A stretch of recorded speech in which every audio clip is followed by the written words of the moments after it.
E até tu fala, né? Bom, uma vez que a gente já terminou lá com o Renascimento, apesar de existir muita coisa entre o período moderno e o Renascimento relatado pelos livros, a gente não vai ver tanta influência paisagística de notável que a gente possa estar citando, que vai ter influência grande nos projetos contemporâneos. Então a gente vai partir já para o período modernista, que vai se misturar em linguagem paisagística com a linguagem contemporânea, e a gente vai ver dois expoentes principais, Estados Unidos e Brasil. Obviamente que se a gente continuar na história observando o comportamento da linguagem que acontece após o modernismo, especialmente por influência da Bauhaus e das outras escolas modernistas, a gente vai ver muito a linguagem do Corbusier influenciando isso tudo daí, e todos os ideais modernistas que aconteciam na Europa. Nós vamos ver uma evolução de linguagem muito semelhante ao que tem nos Estados Unidos e ao que tem no Brasil. Só que quando a gente está falando de período moderno, quem está dominando o mundo em termos econômicos é Estados Unidos, e as atenções estão voltadas para lá. Até porque, durante o período modernista, por conta das perseguições políticas, muitos dos estudiosos da nossa área, da arquitetura, das artes, e nesse momento já também das escolas de paisagismo, elas vão se deslocar por conta dessas perseguições políticas para a Europa.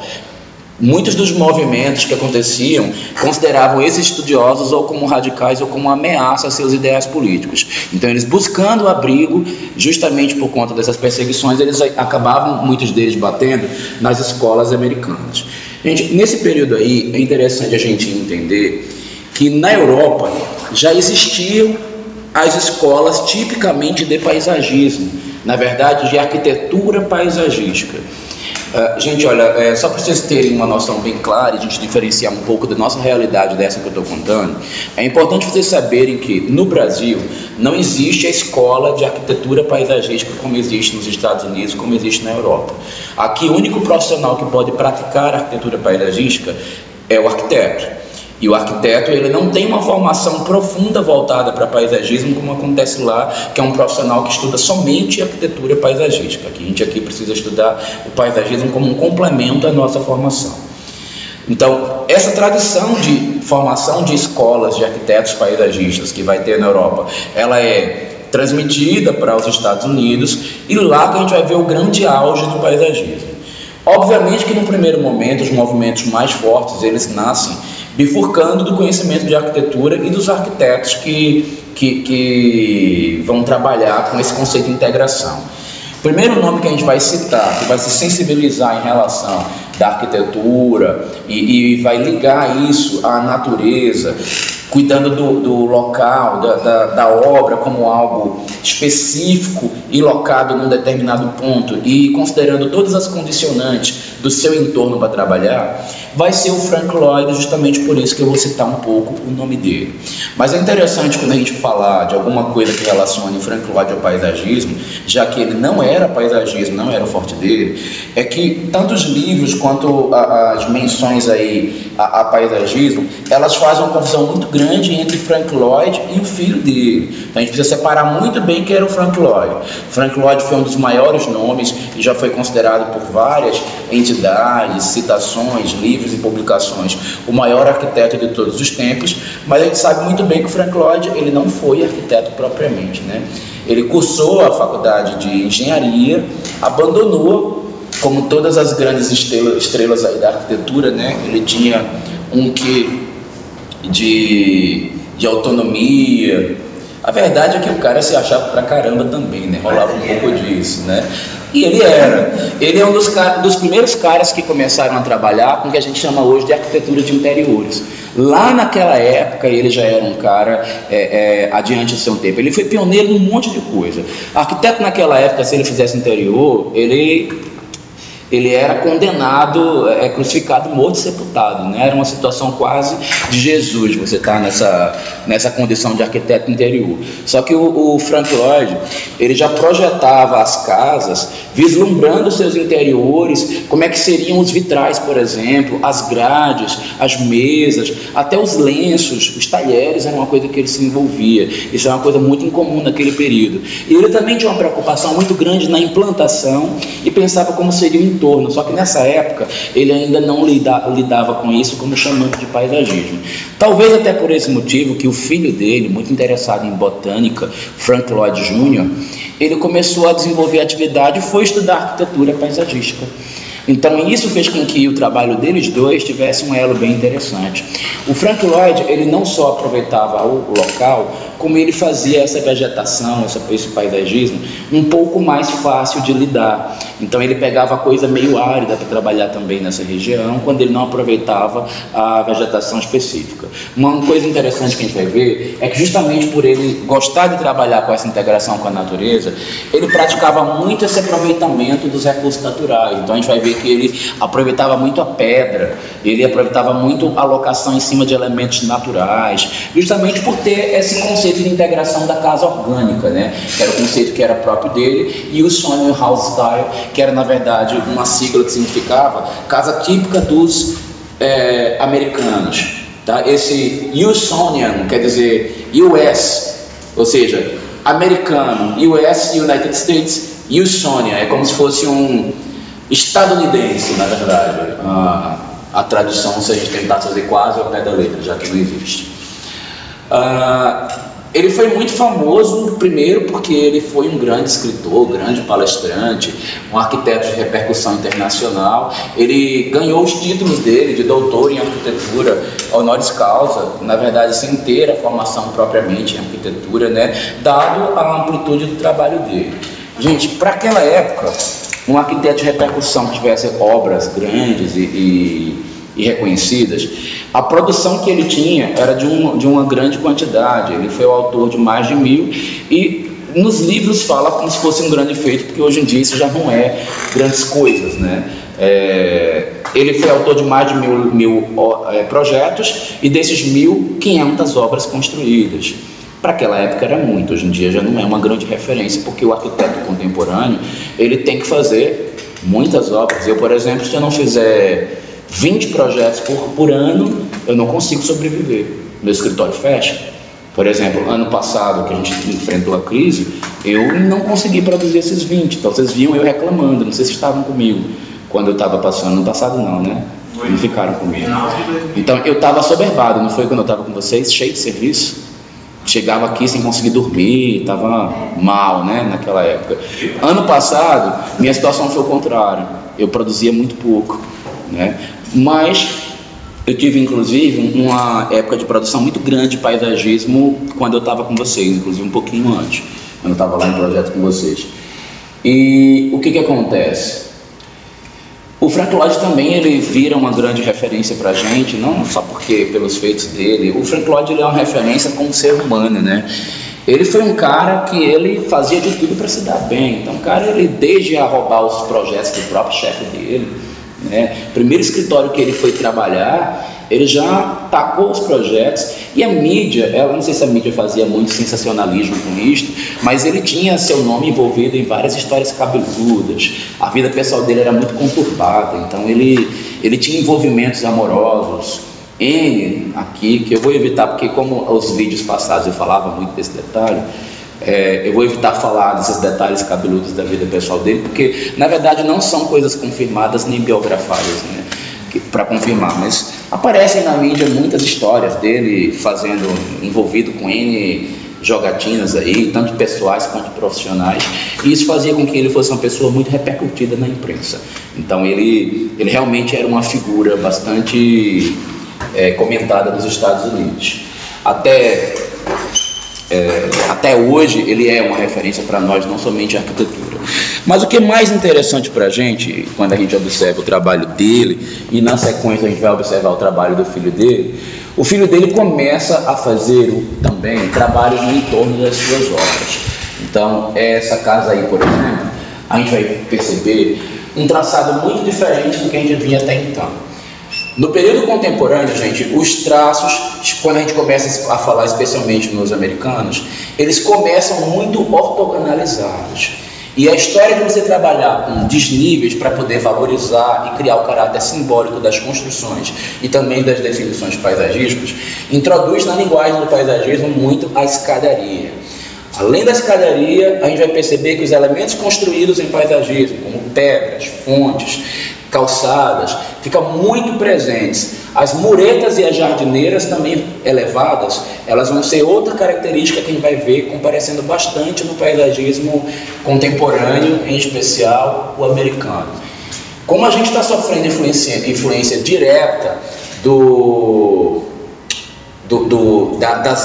da arte modernista, a gente vai ver o surreal, o geométrico e o abstrato comparecendo muito não somente nas formas, como a gente vai ver ele também comparecendo com os elementos de composição. Então as esculturas de motivo abstrato, elas vão ser elemento forte e presente nas composições também do paisagismo contemporâneo.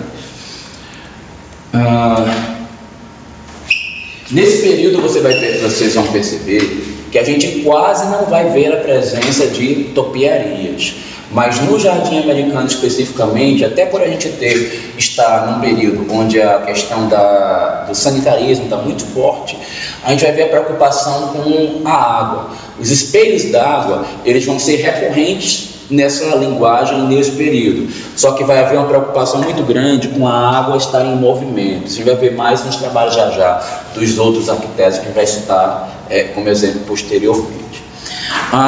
O trabalho do Frank Lloyd, em composição com o trabalho do Frank Lloyd Jr., ele tem essa ideia de trabalhar com a casa orgânica, com a integração do interior com o exterior e uma escolha minuciosa do local e a integração com a natureza. Aí vocês vão ver, inclusive, a presença de muita pedra na composição, as escadarias de novo, a presença da água. E ortogonalidade no seu traçado, muito embora, por conta até da questão abstrata, mais à frente a gente vai perceber que essa ortogonalidade inicial, aliás, gente, essa ortogonalidade, ela durante muito tempo, ela virou influência para as composições de área externa aqui no Brasil, quando a gente conseguiu se desvincular da linguagem colonial. Então aqui, quando os arquitetos começam a pensar em área externa e planejamento paisagístico, eles começam a produzir muito esse ortogonal. Eu diria que também foi muita influência da presença desses instrumentos nossos aqui em sala de aula, as pranchetas. Então a prancheta, régua e esquadro, ele induzia muito o arquiteto para trabalhar com duas composições, ou ortogonal ou 45 graus, porque estava lá, prancheta e esquadro na mão, então isso era muito mais fácil para o arquiteto. E isso quando a gente pensava no arquiteto de formação, no paisagista de formação de arquitetura. E a gente sabe que aqui no Brasil, especialmente nas cidades onde não há uma tradição em se praticar paisagismo pelo arquiteto, a linguagem é um pouco diferente. Como, por exemplo, aqui no Brasil, aqui em Brasília a gente tem engenheiro agrônomo atuando muito, né, com paisagismo, engenheiro florestal também. Eles não têm formação para planejamento de espaço, mas a lei até pouco tempo permitia a eles fazer esse tipo de projeto. Então o que eles faziam? Uma linguagem muito mais livre do que costumava ser a nossa. Até hoje isso é um reflexo aqui em Brasília. Normalmente os arquitetos que praticam paisagismo, eles são muito geométricos. Já os engenheiros agrônomos florestais que trabalham com isso, eles já têm um traçado mais livre. Tá? Então há essa influência ainda, porém nós estamos numa fase mais madura. Nós temos as duas coisas acontecendo em ambas as formações. A tecnologia modificou muito isto. Aí, aqui está um exemplo do tipo de escultura e de estatuária que vai ser. Na verdade, a gente quando começa a falar de moderno, pós-moderno, a gente já não está mais ligado à questão da estatuária, porque a estatuária é uma retratação. As esculturas, nesse momento, ela deixa essa necessidade de ser estátua e ela passa a ser, na verdade, um motivo, um ideário. Então a ideia principal é o que interessa na escultura. Se ela retrata uma forma, um ser humano, se ele é perfeito, isso não faz não tem muita importância, não faz tanto sentido. O que importa para a escultura desse período é o conceito que ela traz. E muito recorrente é o conceito abstrato, que não está ligado ao consciente, ao mundo consciente. Então, o mundo do subconsciente, ele é muito penetrado pelas ideias que são lançadas pelas esculturas contemporâneas. Isso aí a gente precisa estar sempre observando para entender os conceitos desse período, em termos de paisagismo. E o paisagismo vai ser abundantemente permeado por obras de arte. As esculturas vão estar sempre presentes nos jardins contemporâneos, tá? Essa daí é a Casa da Cascata, que é, na verdade, aquela implantação mais preocupada com o entorno, onde a natureza foi um alvo a ser escolhido e não houve um planejamento propriamente, mas ela comparece para a gente como a influência desse paisagismo, onde você, na verdade, não está trabalhando ele em si, a arquitetura que foi feita para se acomodar a ele. E lembre-se, como a gente estava falando agora há pouco, a composição de área externa, paisagem e fachada é um feito paisagístico também, especialmente quando os elementos naturais estão envolvidos. Por isso que eu jogo a Casa da Cascata como uma influência paisagística até hoje, por conta dessas características. É sempre importante a gente entender algumas consequências, alguns riscos e algumas atitudes aí impensadas que a gente herda também como uma experiência e que precisa ser melhor pensado. Por exemplo, naquela época, o Frank Lloyd Wright, ele implementa um balanço aqui gigantesco, que mais à frente, ele ainda na própria construção vai dar problema. O Frank Lloyd tem uma discussão com o dono da casa, o dono da casa tem uma outra com o engenheiro alerta. A gente não pode fazer desse jeito porque a casa vai rachar. E Frank Lloyd fala, vai sim, você vai colocar pendurado com esse balanço e é assim que vai funcionar. De contragosto, o engenheiro faz, e como o engenheiro alertou, a casa começa a rachar antes de finalizar. Resultado, por conta dessa história aí, o dono da casa vai fazer um reforço. Frank Lloyd briga com ele, os dois, ele reincide o contrato e abandona o projeto da casa. Mais à frente eles voltam a se entender e acaba voltando para finalizar e acaba o projeto da Casa da Cascata sendo finalizado. Mas uma coisa que eu queria chamar a atenção de vocês para esse efeito paisagístico é que esse ângulo lindo que a gente está vendo daí não é o ângulo de apreciação do morador da Casa da Cascata. Você tem que ir para o meio do mato para conseguir um ângulo perfeito, maravilhoso como esse, para ter toda essa contemplação visual. O morador que está lá de cima, ele olha para a natureza, mas não olha para essa composição de pedra, de água. A queda d'água, inclusive, ela está coberta pelo balanço. Então essa coisa que deveria ser divina para a visão, ela está escondida. Inclusive quem chega pela casa não chega por aqui, chega pelo fundo. Então a maior parte da contemplação, ela é uma coisa que tem que ser feita externamente e fazendo uma busca, né? Então isso para mim é uma falha grande no ato de contemplação dele aí no projeto. E a gente precisa entender isso daí também, para também proporcionar visuais que sejam mais reais ao observador. Aqui tem diversos ângulos. Inclusive, eu não sei se vocês sabem que há pouco tempo, não deve ter bem 5 anos, passou na televisão dizendo que a Casa da Cascata estava novamente ruindo, né? Nada mais natural que isso aconteça, já que as leis contemporâneas, elas falam que as casas precisam durar no máximo 50 anos, né? Após isso, ela já se cumpriu, ela já está resguardada. Então, a Casa da Cascata, ela começou a rachar tem muito tempo, mas já foi feito um trabalho de recuperação. Eu não acompanhei, né, como é que foi feita essa recuperação. Eu acredito que hoje em dia ela já está no seu estado natural. Inclusive lá para trás tem uma área que tem um lago, uma piscina natural também, bem interessante. Mas eu acredito que ela não precisou passar por esse processo de recuperação. Aqui é a chegada, ó. Quem chega pela casa chega por essa área aqui, que é a porção interior. Tem essa rampa aqui de acesso, né?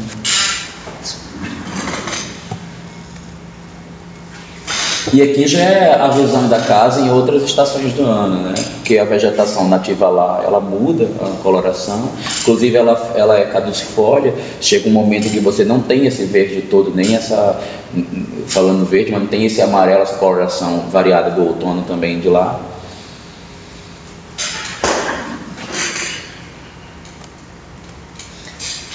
E a gente sai um pouquinho lá da influência do Frank Lloyd, e a gente vai começar agora a falar dos caras que realmente fizeram arquitetura paisagística e que foram os arquitetos que eram formados em arquitetura paisagística. Os arquitetos paisagistas que a gente considera hoje em dia, que são nomes, referências, eles têm uma linguagem bem diferente do que existia até então. Primeiro, que esses caras estudavam paisagismo mesmo, eles tinham uma formação específica que era arquitetura paisagística. Segundo, que muitos deles, eu não sei se pela repercussão ou pela instabilidade econômica que o país passava na época, os Estados Unidos passavam por uma crise econômica. Eles aplicavam diversos planos de governo, mas eles estavam passando pelo período entre guerras, né? E a Segunda Guerra Mundial, ela tinha devastado o mundo inteiro. Então, existia uma carência muito grande e os projetos de assistência voltados para a recuperação das civilizações pós-guerra, eles eram emergentes e tinha que ter gente para fazer isso.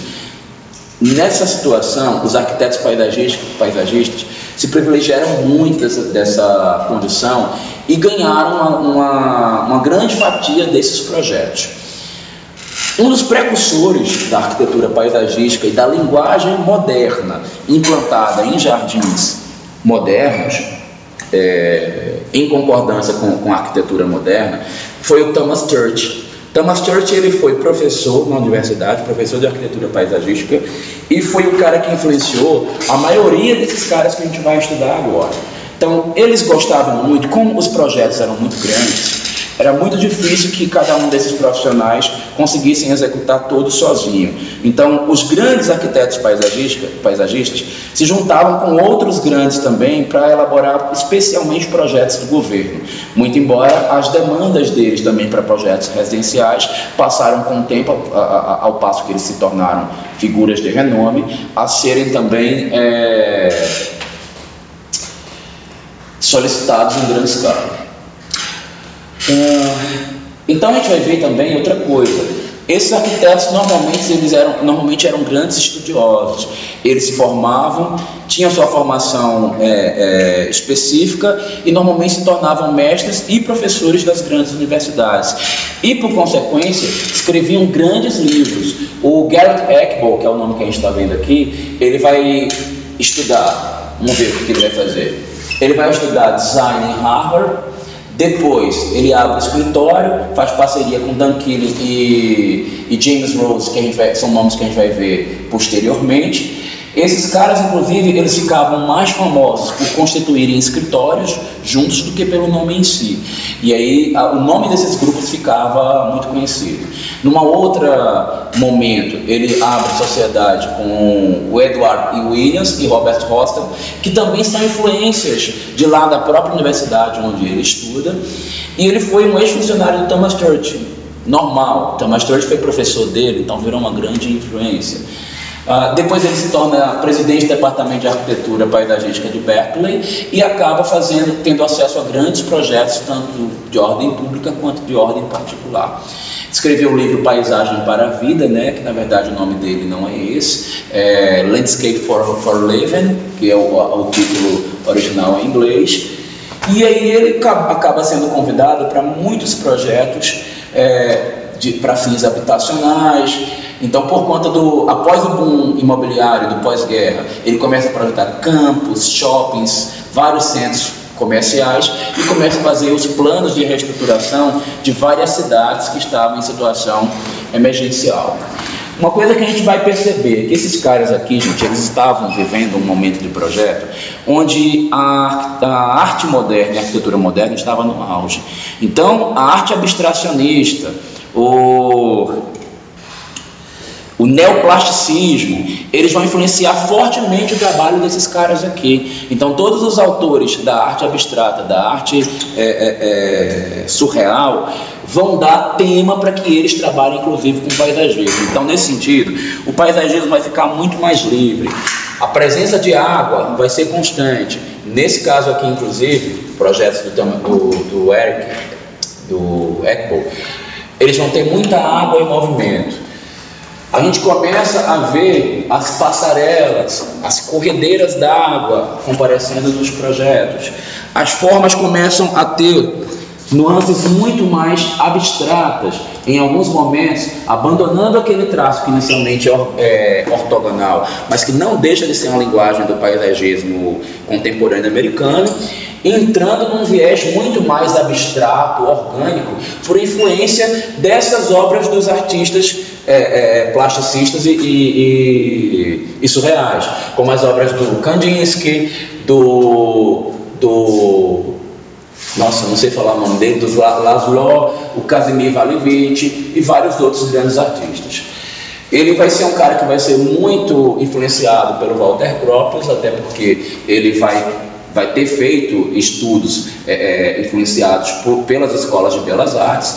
Esse projeto especificamente que a gente está vendo aqui embaixo é o projeto de paisagismo que é adjacente ao Bank Plaza.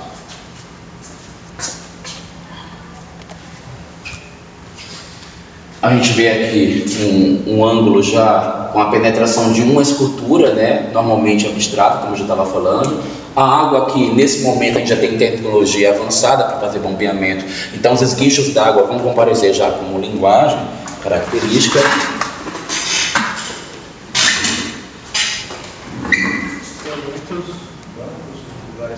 Elementos construídos, eles são característica fundamental do paisagismo. O modernismo, ele foi um momento muito do concreto, né, do peso do concreto.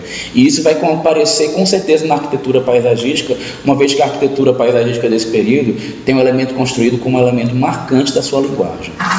Bancos, calçadas, passeios, iluminação, tudo isso começa a comparecer já no planejamento.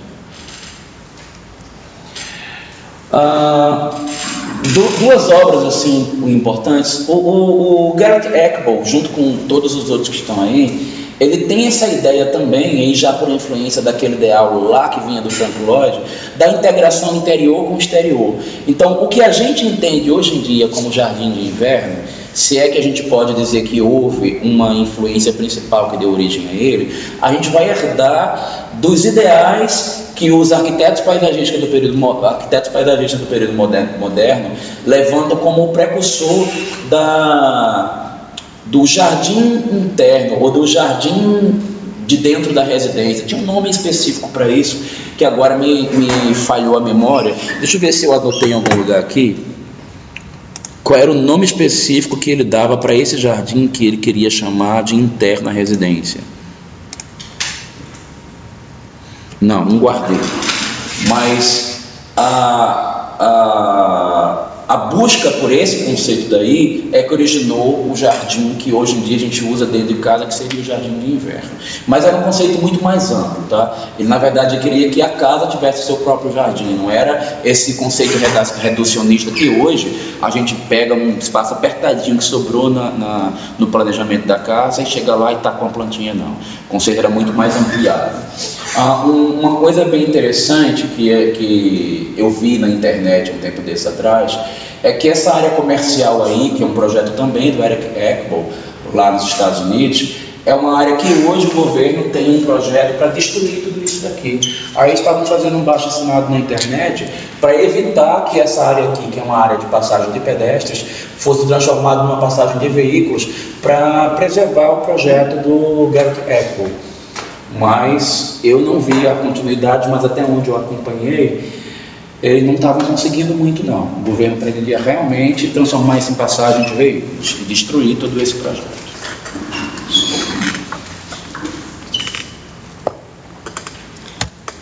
Da mesma leva de arquitetos paisagistas, a gente vai encontrar aqui mais um nome muito repercutido nos Estados Unidos, que seria do Daniel Kinley, que por ter sido autor da casa dos Miller House, que é uma família muito rica, muito famosa nos Estados Unidos, né? Ele ganhou uma projeção muito grande, o nome dele. Então, ele conseguiu fazer grandes obras, entre eles também o Instituto de Arte de Chicago, e isso foi dando projeção, além de várias obras públicas, como essa que a gente está vendo aí, que são de sua autoria.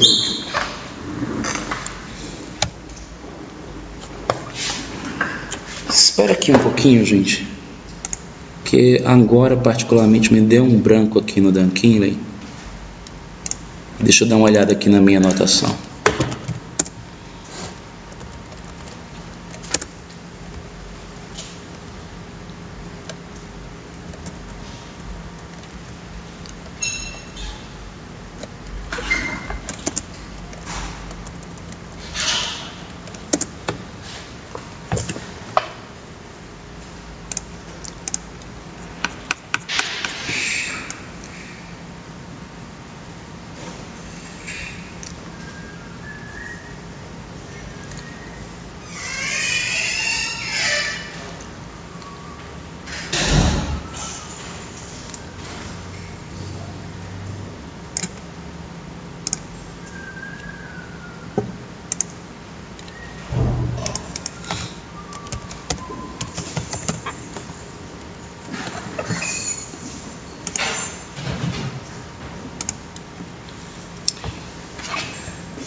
Você comprova os brigadeiros por mês. Por quê? É verdade. A gente vai experimentar e eu te falo se é bom. Boa. Tem aula, mostra grátis? Tem que ver como é que é o produto mesmo, né?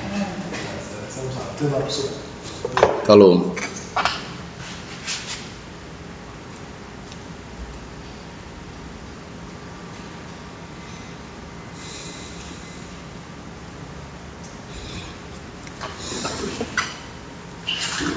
Então, o que a gente vai saber aqui dele?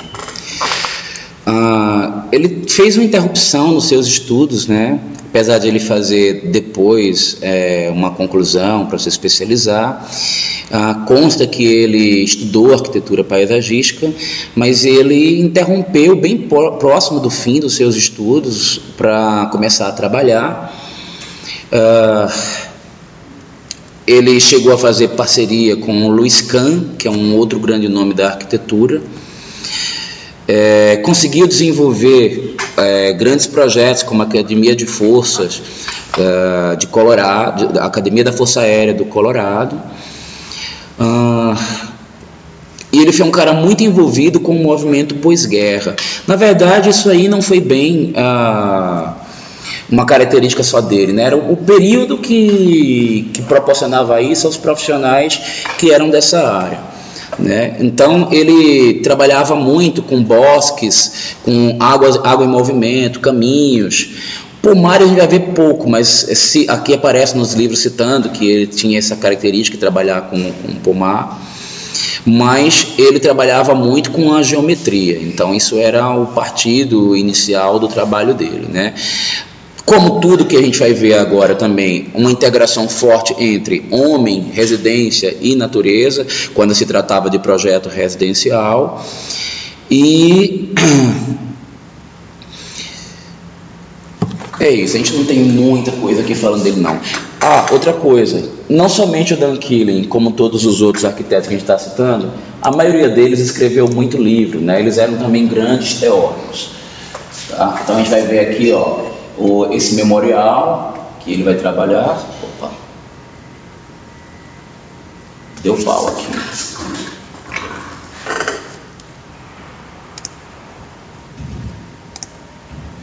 Não sei se a gravação deu pau também. Não, a gravação continua aqui. Beleza.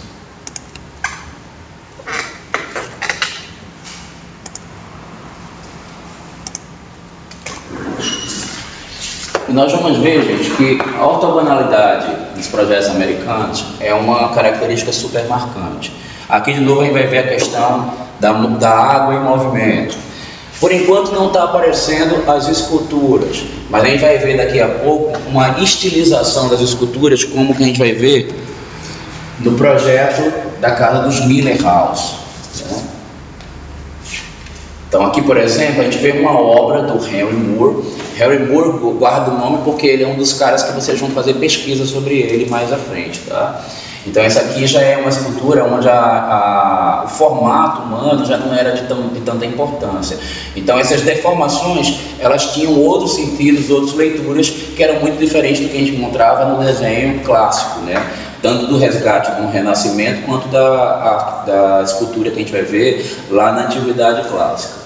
Essas deformações, elas eram propositais.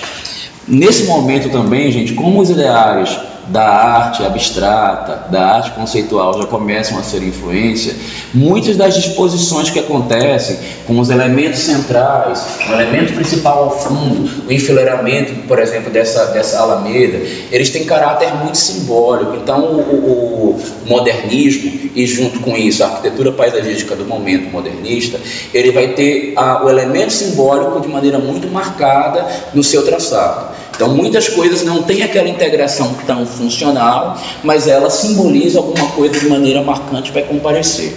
É fato que o cara que foi o mentor desse grupo aqui, que é o Thomas Church, ele diz que nos conceitos dele, ele está integrando a questão da função, mas eu tenho minhas dúvidas, porque o simbólico é tão forte, que eu acho que muitas vezes essa função que ele prega nos ensinamentos dele, não está tão presente assim quanto está no discurso. Está mais presente no discurso do que no projeto, na minha opinião. Jardineiras suspensas, gente, vão ser características super marcantes, tá? Não pode esquecer isso, porque inclusive, depois do período modernista, quando a gente entra aqui no pós-moderno, que é o nosso período, que é o período contemporâneo, a gente vai descobrir que essa jardineira, tanto as jardineiras quanto as escadarias, elas viram um problema de acessibilidade.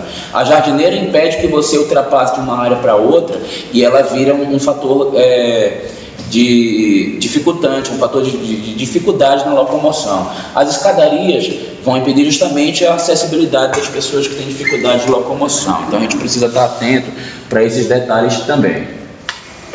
O uso de muito elemento construído. Nos Estados Unidos, a gente vai herdar a linguagem de pergolado feita por metais, porque do mesmo jeito que para nós aqui a madeira já foi abundante, não estamos mais vivendo esse momento, nos Estados Unidos o metal é abundante, então o uso de metal como elemento construído também vai comparecer como linguagem da arquitetura moderna do paisagismo. E aqui são algumas obras dele. Esse aqui de baixo, gente, é a Academia de Força Aérea do Colorado, que eu acabei de citar. Ok? E aqui lá em cima é um outro trecho. Essa frente.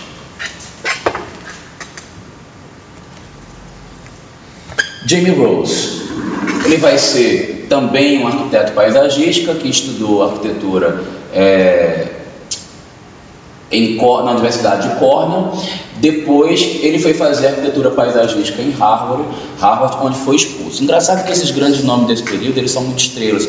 Então eles têm essa história conturbada de abandonar, de não concluir, ao mesmo tempo que eles têm um paralelo, têm uma vida acadêmica muito intensa. Oi? De ser expulso? Alguns deles ou desistem ou são expulsos. Tá? Os livros não são claros falando da situação em que eles abandonam, mas você vê, Frank Lloyd Wright, ele não concluiu engenharia. A gente viu agora há pouco também, a mesma história aconteceu com o Dan Keeling lá, ele também abandonou o curso. Só o Thomas Church, que era uma referência, que inclusive foi mentor deles todos, que não vai ter esse histórico, mas a maioria deles, eles passam por problemas durante a sua formação. Tá? E mesmo assim insistem e continuam com vida acadêmica. O James Rose, inclusive, ele foi um cara que ele se sentiu muito oprimido pela limitação que os projetos públicos davam. Por ser um projeto sempre de característica de pós-guerra, então a criatividade era muito tolhida. Aí ele começa a escrever, inclusive, a falar dessas limitações que ele vai trabalhar.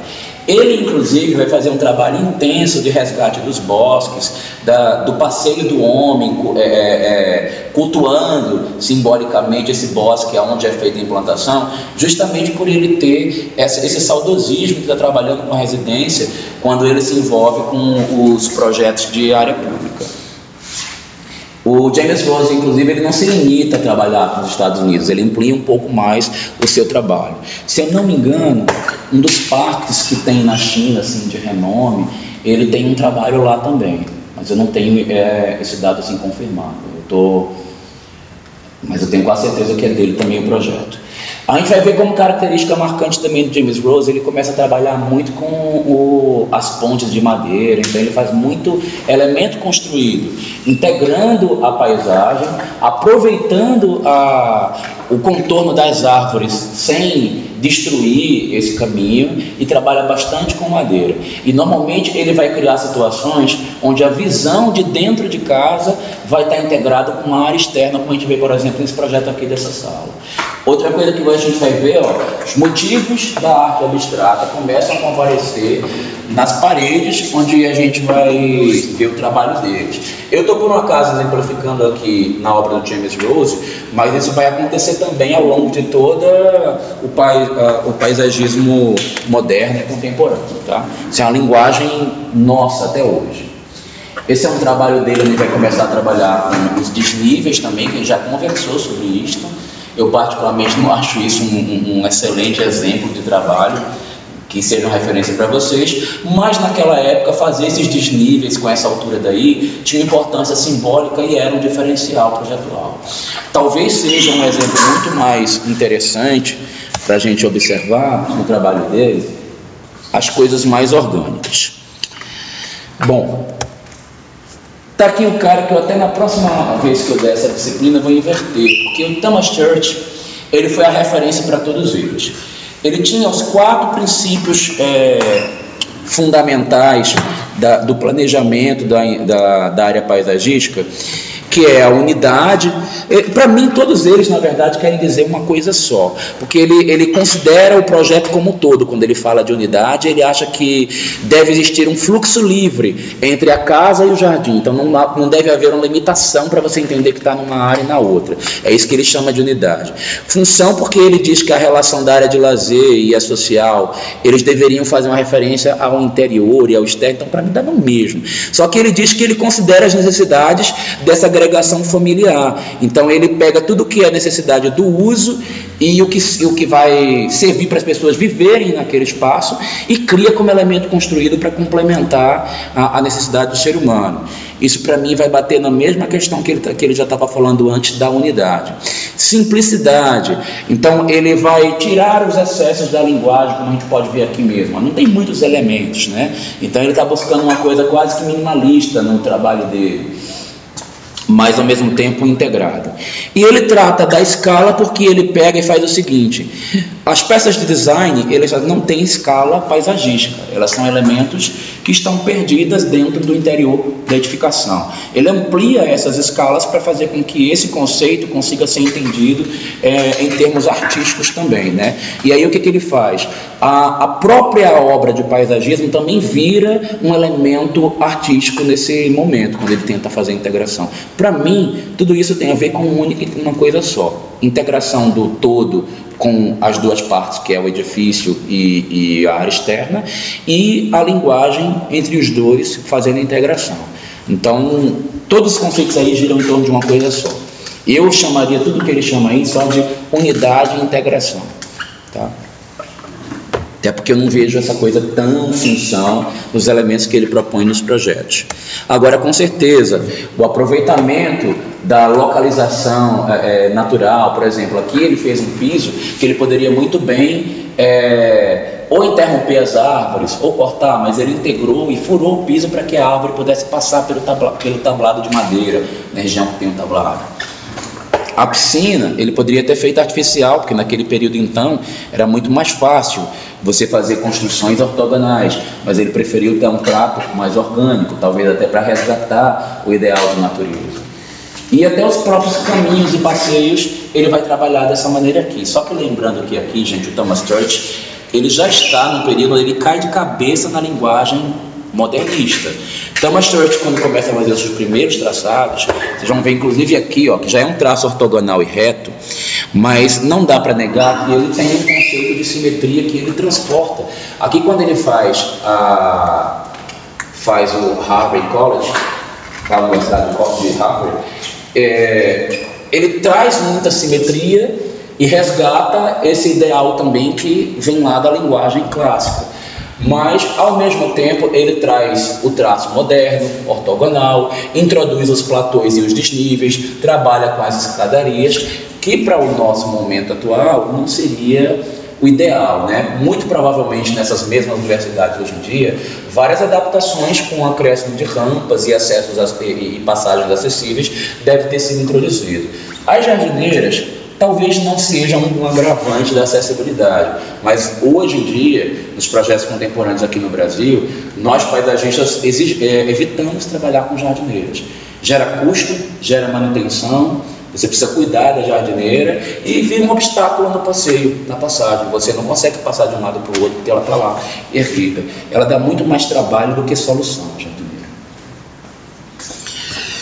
Aos poucos a gente vai ver que o ortogonal vai começando a ser substituído por traços orgânicos e diagonais, como ele pratica aqui, por exemplo, na residência do Jared Sullivan.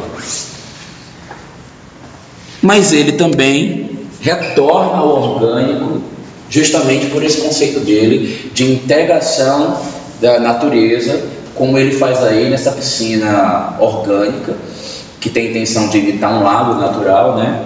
Não somente pela presença das pedras naturais, mas pelo seu traçado curvo, pela maneira como ele está introduzido no jardim e no paisagismo natural do local onde ele escolheu a implantação, que é o que ele faz aí na residência do Thomas Nutt.